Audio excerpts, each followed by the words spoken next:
come home and you get a call from your son in the middle of the school day just to say, Dad, I love you. Tell my mom I love her too. Tell my sister I love her as well. Toastmaster Sanjeev Malik will share with us today how that 2-minute phone call went. Please give a warm welcome.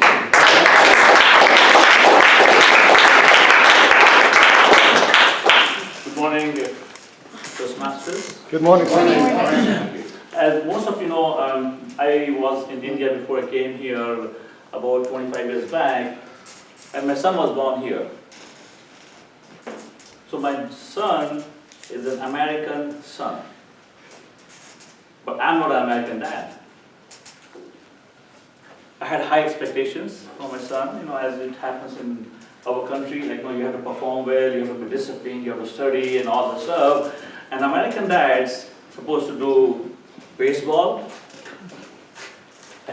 fishing, have fun. Studies is not supposed to be their part, and my son always tells me, hey, you're not American dad, you don't do fishing, you don't do anything, you just study, great. What do you do? You need to be American dad. So between me and my son, there's always been a friction in his expectations and my expectations, So, I try my best to, kind of listen to him. But my inner Indian dad, says, that's all waste. That's all.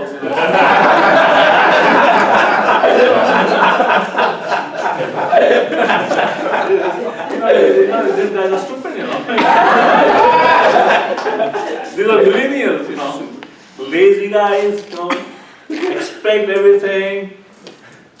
But anyway, this is just to, settle the thing between relationship. So yesterday, around 11 o'clock, he was supposed to go to school, and I got a call. Dad, I love you, Dad. And tell mom too that I love. And tell sister that I love her too. And I'm running from the school. I'm going. What do I do, basically? Should I run from the school, or should I have my car now? I'm going to run. Where should I go now again? I said, just calm down. What happened? There's somebody in the school with a gun. And there are about 500 kids in the cafeteria. Everybody's trying to rush, and he said, I got hurt here, then I don't know what to do. And I'm trying to run over the fence, and I fell again. I said, I couldn't believe that, what he was trying to tell me. I said, tell mom that I love her, tell my sister, which are not in good relation, that I love her. And it was like, and then I said, I cannot realize what's going on now.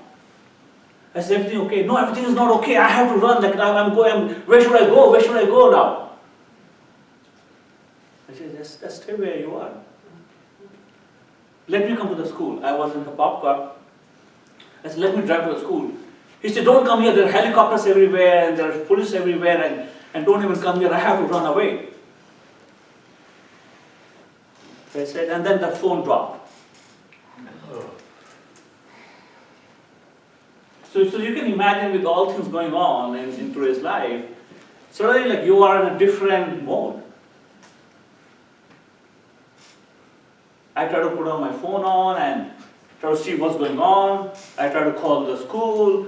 They didn't pick the phone first. Then I try to call somebody else who was there. What's going on? And I guess there was some kind of code red drill, something going on, or something like that. And they were not even sure if there was somebody there in the school. But those 2 minutes of the phone call just took you away from a world which we live. And those kind of pictures which you see on TV, and that starts coming in your mind, who's there, who's getting affected, what's going on. But more than that, what really hit me is that he said, I love you, Dad.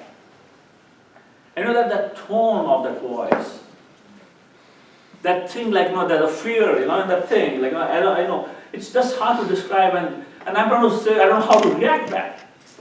I'm not saying even anything. I didn't say I love you to the son because it was just, I'm trying to like, see what do I need to do now? But that kind of changed the way I thought about my son. That even though we had this head-on-to-head relationship, and he did not like what I said because I always talk about high expectations, about grades, about being fit, and even if you play the game, you have to do very well in the game. You cannot slack off. The game is not for fun. And I always thought the message I was giving him is that he has to excel in whatever he's doing. And that was my point of view, and still is my point of view, that you have to excel in whatever you want to do. But again, the part of being fun and not fun, but where the emotions comes in, when you get those calls, and when you see that it could be true, even though after 10 minutes, we were there in the Lake Bandy area, and I called the police, and then I called the school, and they picked the phone, and then they told that there was some miscommunication somewhere. But it was a big deal, and my wife basically was sitting next to me.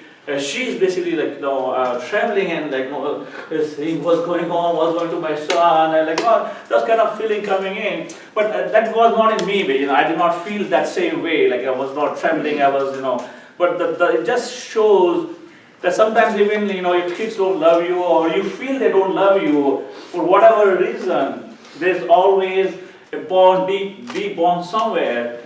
That we try to sometimes go overboard and try to see things that, hey, maybe your expectations are too high, right or wrong, we make mistakes, So the lesson I learned yesterday is, hey, at least there is a stand, and that he has said that he loves me, I'm saying, so that makes you feel good.